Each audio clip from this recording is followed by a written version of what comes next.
Ég með minn uppáhaldsleikari þannig að mér þekk.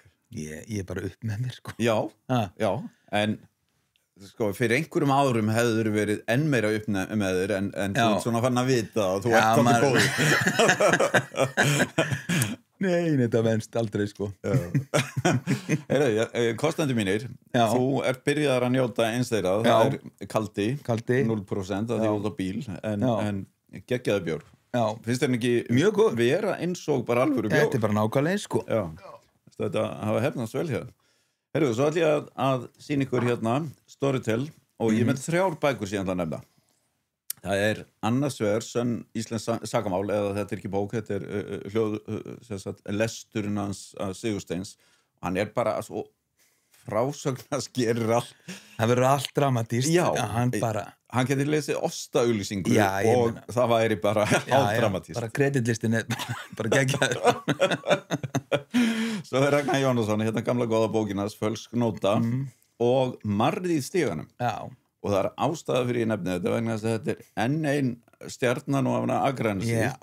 Og þekkjur hana, Evu? Ég þekki hana ekki, hún yngri en ég, sko. Já. Ég flyt svo ungur, en ég ákaflega stoltur af henni. Já. Og við eigum nú sameiginlegan titil að vera fyrrum bæjarlistamenn Akranesi, sko. Já, þú varst 22. Já. Hún hafi verið á eftir mér. Já. Og ég svo gaman, ég búin að lesa bækur, sko. Og svo gaman að ferðast Akranes í löggubíl, sko. Ég sammálaðir og þegar maður líka les bækur úr einhverju byggðarlagi, það fær einhvern veginn allt aðra merkingu. Já, það gerir það, sko. Og það verður svona, það ekki bara skæin með einhverjum golfvelli og einhverju turni, sko, það verður einhvern veginn bær. Akkurat. Og hún hrikalega góð. Já, hún frábær. Og eiginlega bara frá fyrstu bók, hún hendir reyndar út þarna einum aðalkarakter og fór að veðja á Elmu. Já, einmitt. Og hún bara geggjaður höfundur. En svo svissum við yfir í, ég veit að þú hefur gaman að því að smíða. Hann ég. Já, Bauhaus og verkværin 20% og D-Volt. Já, ég með þetta. Ég held að Gulli Byggi noti D-Volt. D-Voltið, sko. Þannig að bara farið og vesliði öll tæki sem þið viljið. Og svo kíkjum við á N1 Reykjavík Fótó sem bara gerði þetta allt með mér og eitt í viðbót þarna okkar maður. Heyrðu, alveg rétt. Manstu eftir þessu? Ég man ekki þessu. Þetta var stórkostleg. Þú ert sem sagt einn af 3 vikunar og þetta alveg rétt með Messi. Já, við erum svolítið líkir. Já, þeir eru svolítið líkir. En ég var nú ekki alveg til í að setja... Þetta var skrítið teik. Já, einmitt. Hvað? Ég veit það ekki. Ég fór að hugsa, hefur einhvern tímann leikst það einhvern tímann? Nei, aldrei. Ok, en það á seint líka. Það á seint, já, reyndar. En svo ætla ég að sýna þér hérna bara nokkra glefsur úr þetta úr Hótel Volkswagen, eða ekki? Nei, þetta úr Íslandsklukkunni. Nei, þetta úr Íslandsklukkunni, já. Og hann Kardamombarinn. Já, Kasper hérna. Já, og svo þessi magnaða manneskja, Magnús. Já, einmitt, vinur minn. Þetta eitthvað svona, ég veit ekki, þetta einhver sympatískasti lúði sem að ég hef séð, þar sem að mér langaði svo að knúsa. Já, þetta var ótrúlega skemmtilegt að gera þetta, sko. Já. Jón Gnarr skrifar þetta. Já.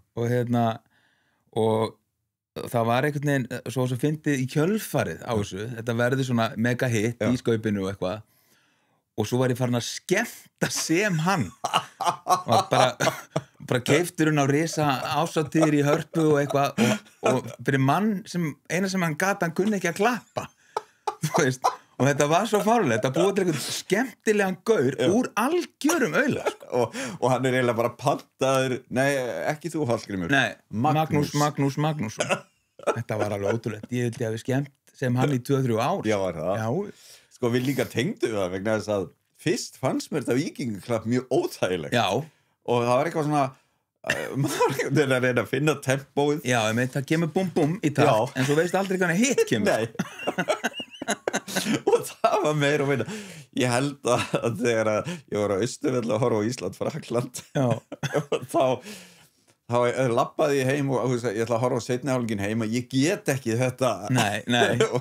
og ég fann mjög sjálfa mig í honum þegar hann en ég grætti rosalega á þessu af því að ég hitti sko átrúnaðargoð mitt út af þessu ég hitti Erik Cantona út af Magnúsi þá Jóngnar þá vorum við að leika saman í slá í gegn í Þjóðleikhúsinu stuðmanna söngleik og Jón hringir í mig og segir heyrðu fekk að símtala á þann Eurosport að gera þætti smáþjóðir sem að hafa komist á HM og einhver Erik Cantona hann vissi ekkert hver hann á vist að koma hérna og vill taka viðtal við mig af því að ég eitthvað svona leikari sem var borgarstjóri eitthvað svona og Erik Cantona sérst leikari í dag og tónlistarmaður og eitthvað svona og þetta var til þess að Erik Cantona kom með fylgdalið niður í Þjóðleikhús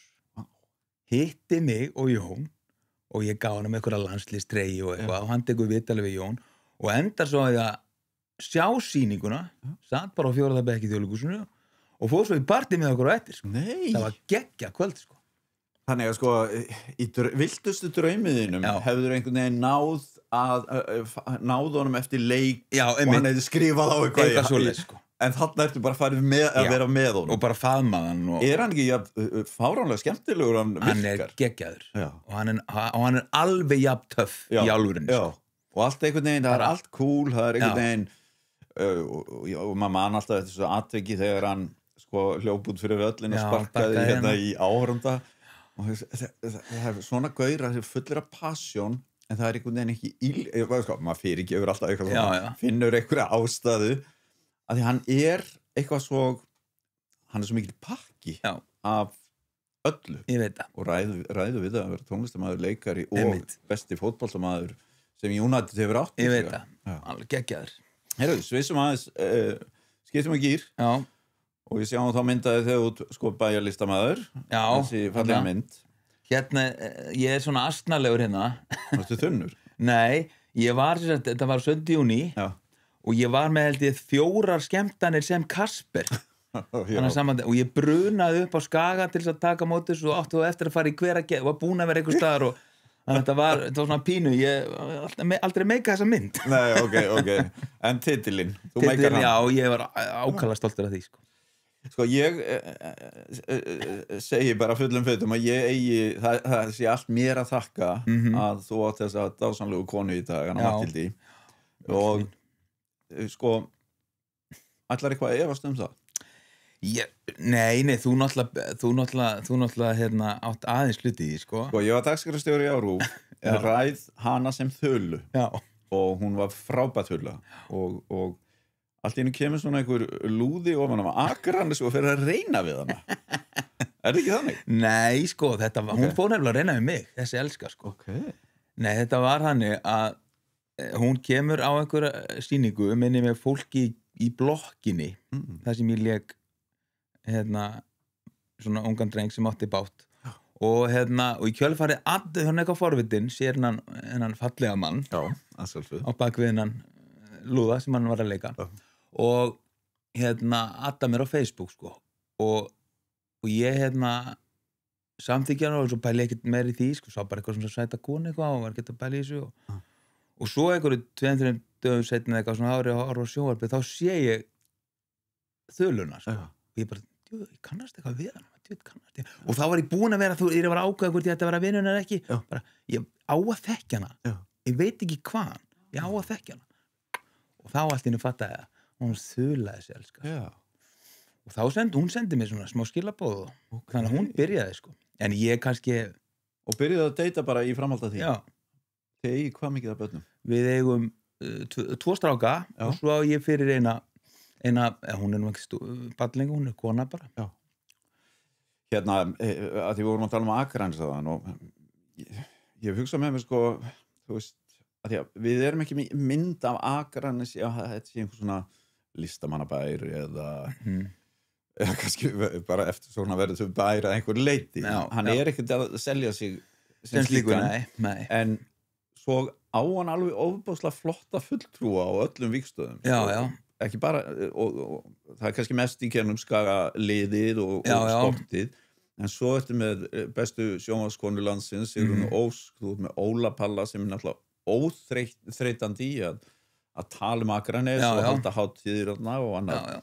Þannig að er þetta sko sprottið upp úr einhverjum lógískum jarðvegi eða verður þetta bara er þetta tilviljanakennt? Nei, ég held sko í grunninn þó að Akranes sé þekkt fyrir knattspyrnu og sement, skilurðu, þú veist, og sjómennsku að þá og hefur alltaf verið óbúslega blómlegt menningarlíf, skilurðu, það hefur verið óbúslega blómlegt tónlistarlíf, leikhúsmenningin hefur verið svona bæði fjölbrautaskólinn, grunnskólarnir, leikfélagið, alltaf verið duglegt að setja upp sýningar, við eigum þess að bíóhöll, skilurðu, sem svona leikhús, skilurðu, tónleikastaður.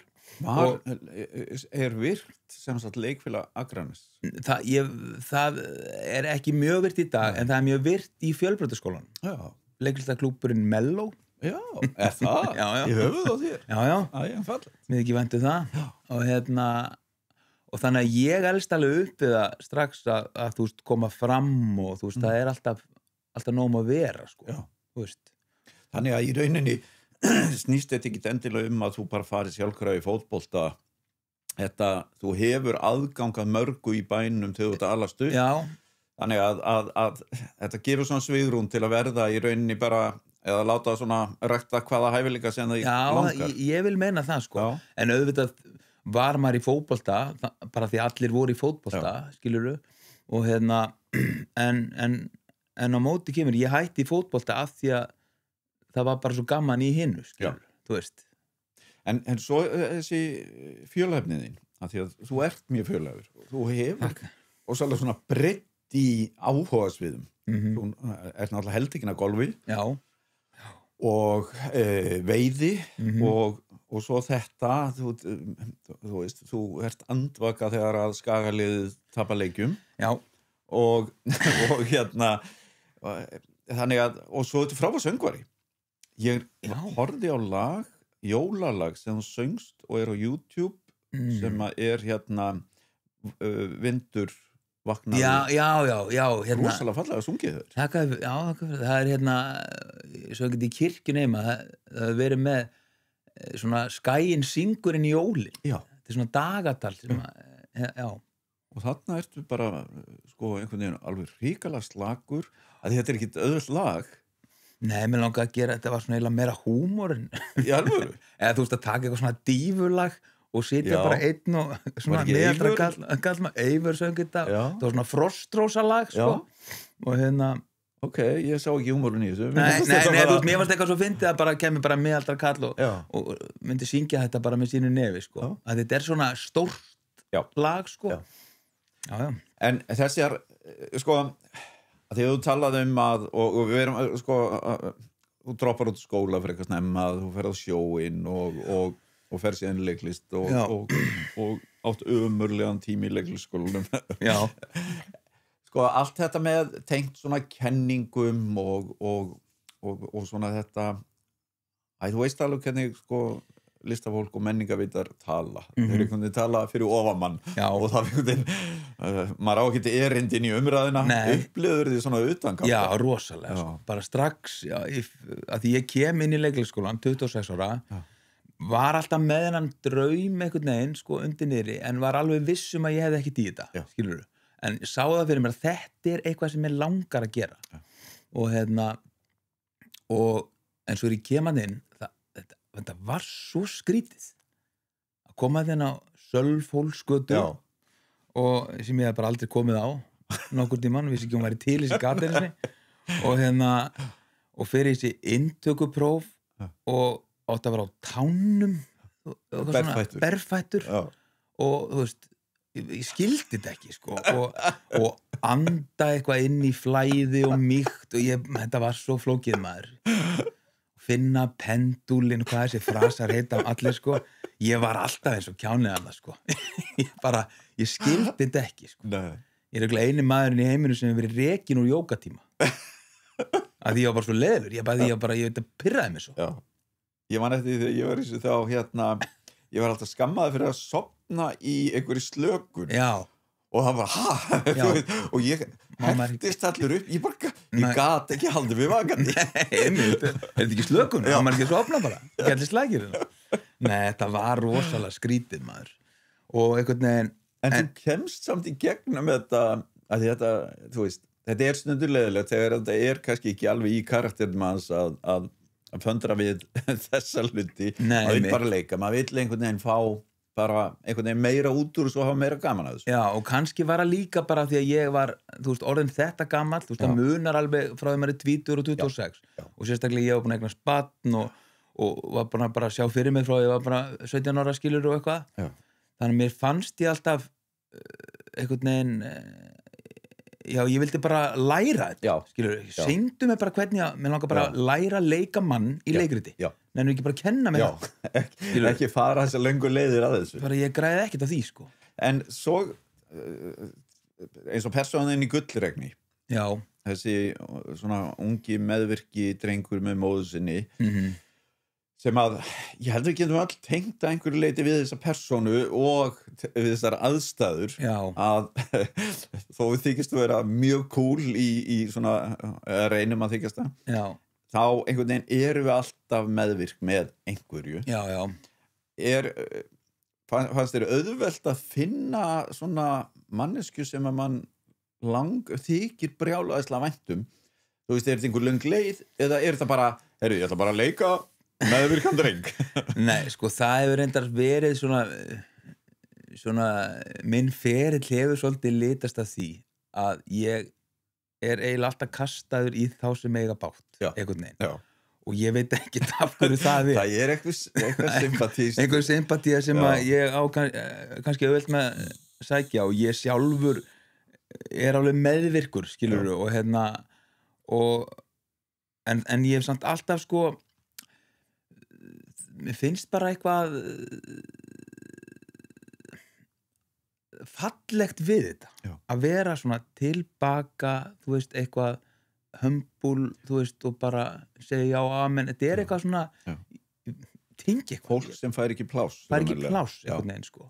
Og þarna fær það fókusinn, en á einhverjum fórstum, sko, við erum ekki vön að sjá, við erum ekki vön að gefa svona fólki mikinn gaum daglega. Nei. En þarna fáum við næði til að stúdera það. Algjörlega. Og sjá að líklega erum við bara samsömmum okkur betur við þessum heldur en aðalegarnum. Algjörlega, sko. Eða aðhlutverkinu. Algjörlega, og mér finnst við eigum að vera duglegri við það að sýna okkur eins og við erum, skilur, þú veist, í listum, bæði bíó og leikhúsi, okkar sögur, skilur.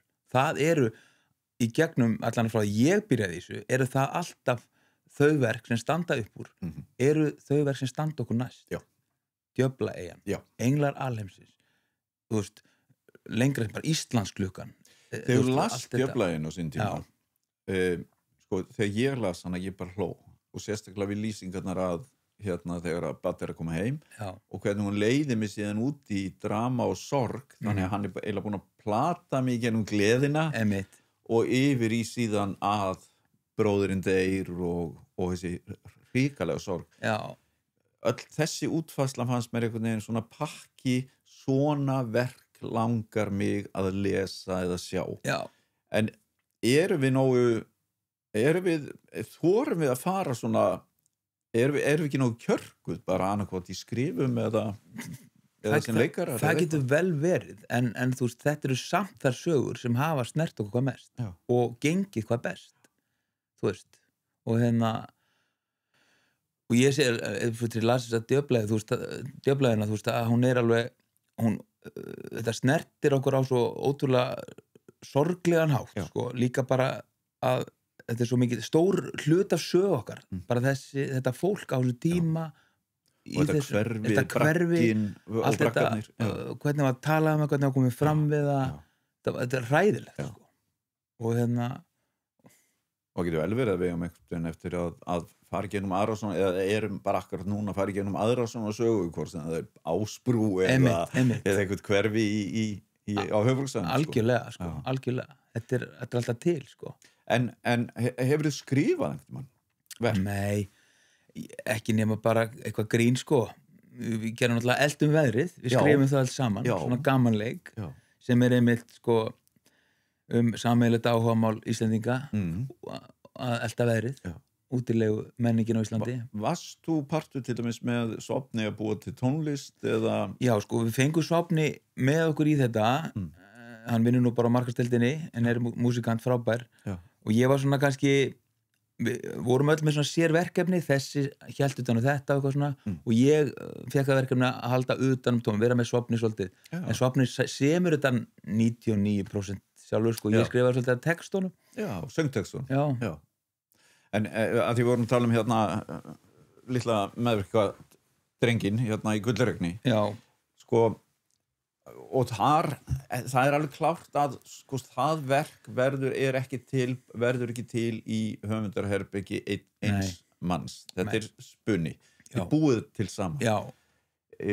Er það ekki eitthvað sem að við mættum fara að gera meira að? Jú, og það er hópar komið saman með eitthvað grunn algjörlega og leikarnir fá að vinna meira með að skapa svona þetta er frábær aðferð sem að Raggi bara notar rosalega mikið og og ég er búin að vinna með honum öll leikritin hans 3 sem hann hefur alltaf gert svona þetta Mike Lee aðferð skilurðu, bíóaðferðin og það sem gerist við það er að fyrst hittur hann bara einn á einn, skilurðu, Ragga og það er bara talað alveg endalaust bara hvernig er hann, hvar elst hann upp eitthvað svona, alls konar hugmyndir lenda hann í einhverju sem barn og eitthvað svona þannig hún býr til svona pínu, svo fyrir að skoða einhvern prófíl og búa til einhvers konar karakter sem verður til þess að þegar svo hann hittir einhvern annan, þessi karakter þá veistu, þú veist, þá er svo auðvelt að verðan, skilurðu að því að þú útfann að ákveða á viðbröðum hans í þessum aðstæðum algjörlega, sko. En þú hefur fengið samt frið til þess að skapa persónu og heiminn en þú ert ekki bara að hleypa honum út í heiminn fyrir hann að önnur mætir honum. En þetta, sko ég er að veltaði fyrir mér, sko er mikið, ég veit eins og með Mike Lee og enda verður maður alltaf svo mikill aðdáandi hans bíómynda einmitt og hefur allt þetta harm og gleði og maður elskar alla og hatar alla og veit ekkert hvernig maður fyrirlíta og allt þetta en sko, erum við ekki með nógu marga sem bara nógu kjarkmikli til að vinna frá núllpunkti með hópi? Já, ég held að það þú þarft að þjálfa þig í því, sko. Þetta er rosa ægi sem þú þarft að hafa, sko, og líka þegar við erum að spinna eins og bara gullregn, þess vegna fyrsta leikritið og bara fyrsta sem Raggi gerir í leikhúsi, hann bara hafði aldrei komið inn í þann miðil, að það er bara ítt á rekka á einhverju kameru og svo gefur hann bara, heyrðu, þú kemur heim, mamma þín er eitthvað, og þú ert svo að fara á björgunarsveita æfingu, eitthvað skilur, við endum þar. Eitthvað svona. Þannig að það er ekki skrifað díalógur, það er ekki að læra handli eða sem sagt. Nei, og þú þarf bara komdu því inn að þú þurfir að fá lánaða bílinn. Skilur eitthvað svona, það gefur svona nokkra lykla og svo ferðu bara inn og þá kannski er ekkert ít á stopp fyrir eftir 2-3 tíma. Já, þá bara fer af stað eitthvað, alveg endalaust og svo eftir kannski 4 vikna svona vinnu þá fer Raggi í 3-4 mánuði bara með 100 klukkutíma einhverju efni. Já, og fer að vinna í rauninni með myndefnið úr spunanum og fer að búa til svona formið af. Já, býr til línu. En það sem verður eftir, sem er svo þægilegt og þakklátt fyrir leikara, sérstaklega þeir út að leika svona realíska sögu, þá er allur textinn nákvæmlega eins og þú myndir segja hann í lífinu, skilurðu.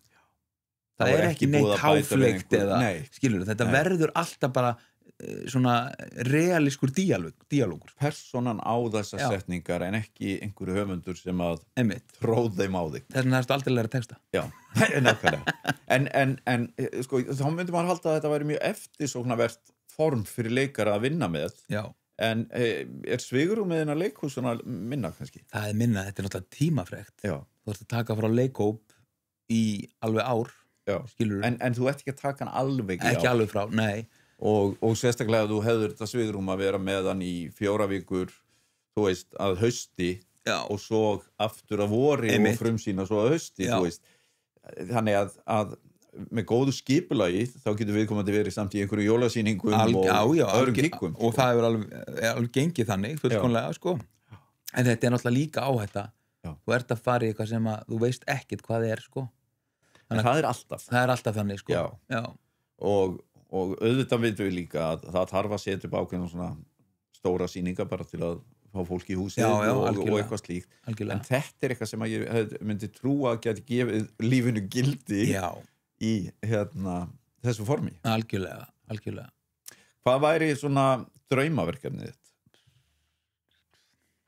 Ég hefði á tilfenginu að að það sé mér auðvelt að vinna með þér og leikustjóri getur sagt, heyrðu, já, ég með þetta fína röllu látum mér ég tek það gerum við bara, ég pínu þannig ég alveg jámaður, sko en ég að vera aðeins erfiðari þetta sem eldist, sko en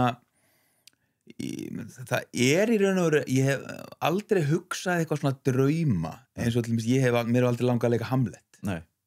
Skilur, ég skil ekki pointið í því, sko. Nei. Mér finnst það bara ekki skemmtilegt. Skilur. Og þér finnst kannski bara leikritið ekki skemmtilegt. Leikritið bara ekki skemmtilegt. Nei. Skilur. Og En það kemur úr þeim jarðvegi að þið ágætt að þykja skemmtilegt. Nei, bara, þú veist, það bara til miklu skemmtilegri leikrit, sko, skilur. En auðvitað eigum við að setja þetta upp, þetta Shakespeare og eitthvað svona. Það eigum við þetta. Nei, svo það líka, nú sagði þetta bara til að vera svona menningarlega. En auðvitað hægt að gera það vel. Ég ekki að segja að það sé ekki að gera það vel. En að drauma hlutverki bara eitthvað sem satt og okkur og það sem að áhorfandinn tengir við og svo ég mikill aðdáandi þess að fá nýtt fólk inn í leikhúsið. Já. Það að segja fólk sem að kemur ekki mikið í leikhús. Já. Og það var pínu hugmyndinni sem eldum veðrið. Að mér langaði að fá fólki sem ég að skemmta vanalega, þú veist, bara veislustjóru og eitthvað svona dót og mæti ykkur partí og sem eitthvað gítar og eitthvað. Alltaf ógeðslega gaman. Já. Þetta bara venjulega Íslandingin, skilur, sem á þetta hús, þjóðleikhús, alveg svo við. Sko, ég fór á uppstandi gær hjá Ara Eldjárn. Já. Og hann með svona tilhjónasýningu og þetta svo skemmtilega þess að hann að prófa prógramið sitt fyrir stóra gigið. Já. Og þarna var hann bara með handrit og svo svona ef að salur barast ekki, ég var að strika þetta. Já, hann gæti nota það sem djók. Já, og hann segir það bara hreinlega. Þannig að ef við skemmtum okkur ekki nóg vel, þá bara sá hann að þetta, eða sagði bara, heyrðu, ég hef nú eitthvað að hugsa betur þetta var eitthvað en var óhrættur við að testa þetta. Já. Og svo var hann með minn uppáhaldstandara Andri Ívars heitir hann. Já, frábær. Hann algjörlega frábær. Já. Og hann með gítarinn og hann vinnur svo mikið með gítarinn sem uppstandari. Já, algjörlega. Gítarinn bara tjáir eiginlega allt. Já. Og þegar ég fer á uppstand ég fer á Jakob Birgis og svona, ég græt að hlátri í 2 tíma. Já. Og ég og stundum ég farin að skammast mín og kona mín alveg horfir á mig og svo bara það fólk fara að horfa á þetta veit það og það eitthvað, mér finnst þetta eitthvað svona naktast og nálegasta form sem að ég fæ úr svona sviðs. Já, ég nefnilega, þetta eiginlega drauma hlutverkið mitt. Mér dreymir að halda uppistand. Já. Og ég hef aldrei þórað því, Nei. En ég dáist að fólki sem getur þetta, En þarna, að því að maður einhvern veginn vanur að vinna í hópi og vera ekki einhvern veginn svona einn og mann finnst eitthvað rosa, býtu hvað þetta er svo, þetta er svo mikið þetta oflæti, ég að standa einn en svo hugsaði með mér þú með öll þessi element, þú átt alla þessa karaktera, þú átt lög, þú spilar gítar, einhvern veginn hefði þá tilmyngan þú ættir frekar auðvelt með að raða saman í 40 mínútna gig. Já, og ég hef alveg gert, þú veist, þegar ég að veislustýra eða svona komin sem skemmtikraftur og svona, ég get alveg tekið 25 mínútur eitthvað og svona, en mér langað að búa til einhverja heild, svona bara klukkutíma 1,5 bara, það svona pínu draumur. Ég alveg byrjar að skrifa pínu, þannig svona hugmyndir, En margt af þessu líka bara að tengja saman situasjónir og vera kannski ófeimið að búa til bara æfingaumhverfið sem svona þokkalega vinnveitt en líka getur sagt, Halli, þú ert aldrei að fara að segja þetta. Nei, Þannig að það kannski ferlið að komast yfir það með einhverju þeim hætti. Já, og svona fá svona staðfestingu annar staðar frá að þetta virki og þetta eitthvað svona, já. En möguleikin líka að kannski þetta leiðin að fá fólkinu í leikhús einhverju leyti að við séum einhvern veginn að nálgast að þú sem leikari fari í form að því að inn í ákveði form sem ekki almennt leikari uppstandarar eru önnur tegund af típum og hafa ekki mikið pælt í Stanislavski eða einhverju slíku nei, en leið og við náum að tengja saman þessa heima og leiksýningar í dag eru allt of langar og þær eru stundum sko 3,5 ég held að Bretar hafi farið bara að keyra þær í 2 tíma með hléi og það eru svona litli hlutir sem að ég held að leikhúsum geti gert bara til þess að vera meira svona með okkar þoli algjörlega ég er alveg samanlega þér langar að vera leikhússtjóri? Nei ég held að það væri það síðast sem ég langar að vera já, ég veit ég gæti það ekki nei. Ég hugsa bara alltaf einhvern veginn að segja nei við vini mín skilur og koma þess ekki fyrir og eitthvað svona ég held að segja ekki skemmtilegt raða einhverju ég er svo óskipulega, ég get aldrei raða svona einhverju leikári saman og eitthvað svona nei, en það, þú veist, sem eru góðir í því hérna, að því þú kemur á Skaganum og varst svona á sjónum og annað en svo valdur þú valdur þér ekki að búa þar áfram Sigrún Ósk til dæmis, hún mjög stöðug í þessu, hún bara keyrir búin að gera en hvert fórst þú? Ég fór í Hafnarfjörð á hverju? Af því það út á landi já, það rosalega út á landi bara, þú veist, ég bara vil búa út á landi sko. en það eiginlega svona Akransi hinn áttir já, það pínu þannig, þess að ég fíla við Hafnarfjörð og hérna, ég fór þangað bara sín tíma því að mallur eru Hafnarfjörði foreldrarnir eru þar og þetta var svona eitthvað þægilegast fyrir okkur og gætu keypt okkur hús og eitthvað svona sem að gekk upp en ég áttaði mig svo á því mjög fljótlega að þetta bara svona stórt Akranes þetta með lítinn miðbæ með allt sem þú þarft út með æðislegan golfvöll, frábær íþróttafélög fyrir börn hérna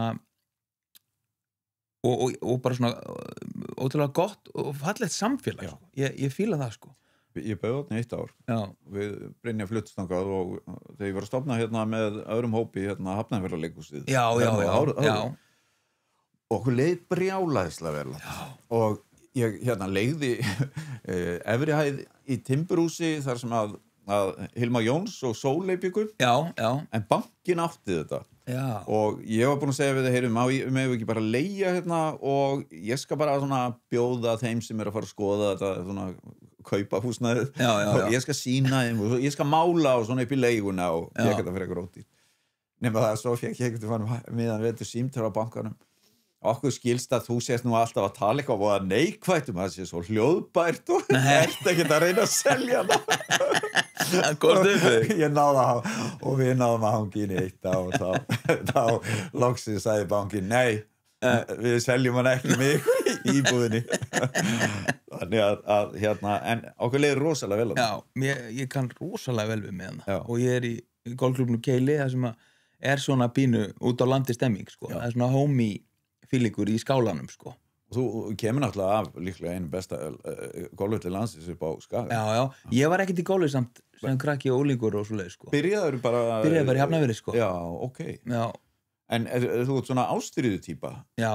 Þú einhvern veginn sko, maður einhvern veginn upplifi, ok, þessi gæði ætlar að verða bara sko, komast á PGA. Já, ég fer svolítið all-in sko með þetta, en það er bara eitthvað ég sko með golf einhvern veginn, það er svona fyrsta svona hvað segir maður, svona áhuga málið að ég glími við sjúkdóminn ADHD og hérna hver er ekki með ADHD? Nákvæmlega sko en þetta er svona golfið fyrir mér var algjört meðal í svona einhverju núvitund og slökun og ég, þú veist og þetta og veiði, þarna náði ég einhverju svona algjöru núll dæmi sko. Já, það er hraði eða athyglis, þú verður að hafa svo mikla athygli í golfinu. Já, algjörlega sko. Og svona, þú ert á jöfnu tempói allan tíman. Alltaf bara halda, það er eitthvað neginn, og svo er þetta bara ólýsanlega skemmtilegt sport. Þetta er ógeðslega skemmtilegt. Þetta er alveg bara...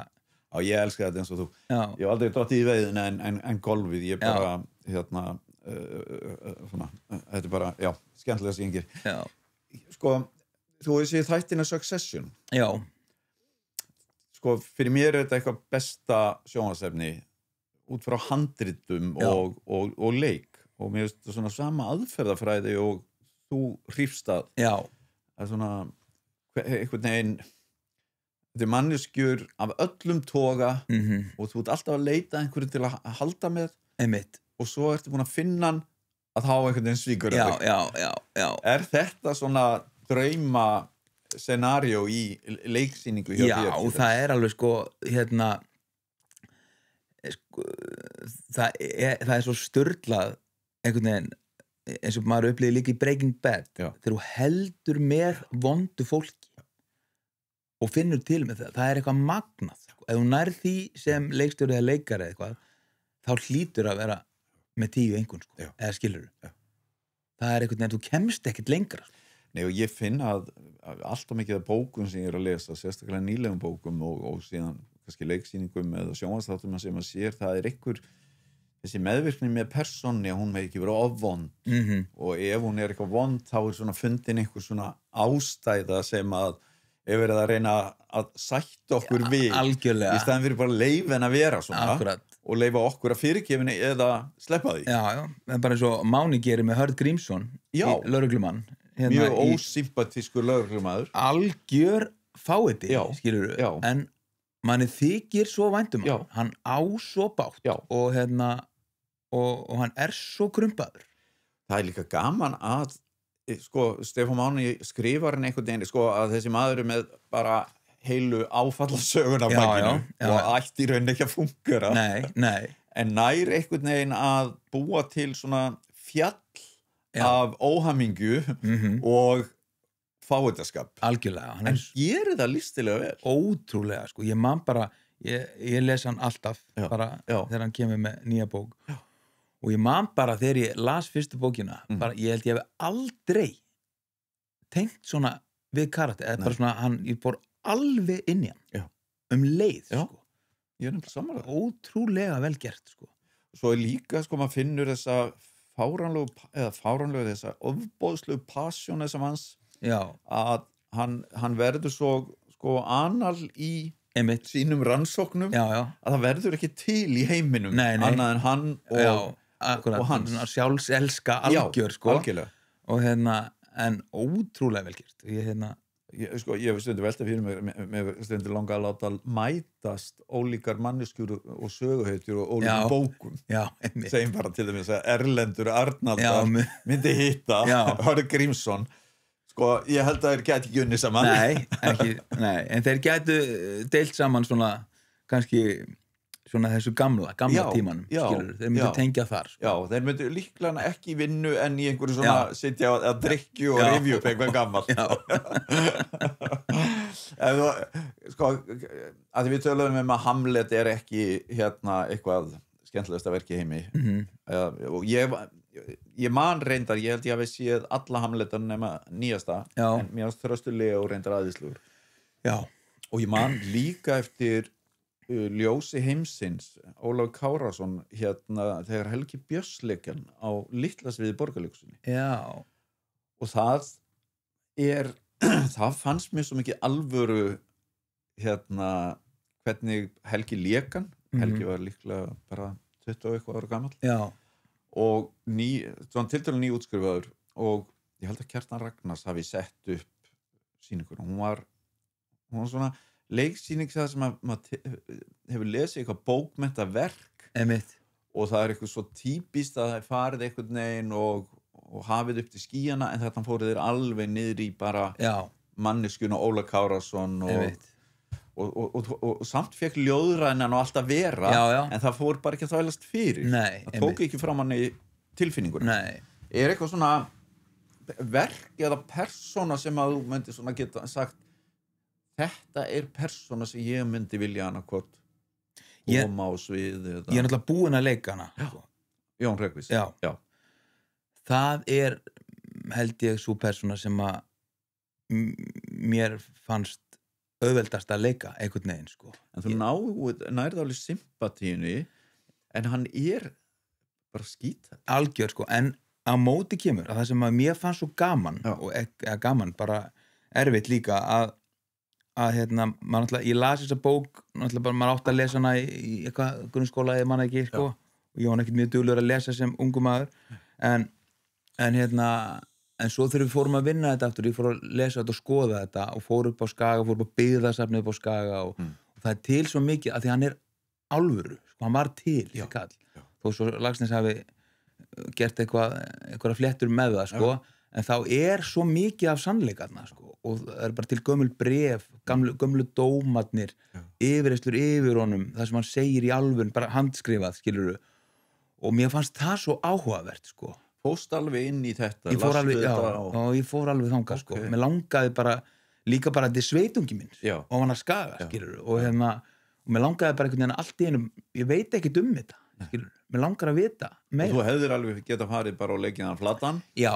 En þú treystir eiginlega á meira það sem að þú fannst sem hann gerði heldur endilega sögu Laxness. Já, svona, þar fann ég svona djúsin í því, sko. En svo notuðum við náttúrulega alveg textan, þú veist, breytum einhver þar en við njörfum þetta alveg niður við leikum ekki öllu verkin 3, sko en hérna, en mér fannst það alveg ótrúlega áhugavert og líka bara skemmtilegt vinnuferli. Jú, var æðislegt og hérna, og Þorleifur leikstýrði okkur hérna og við vorum svolítið bara að vinna leikirinn á meðan vorum að æfa þetta og Þorleifur var alltaf að skamma mig fyrir, ég var alltaf að strika.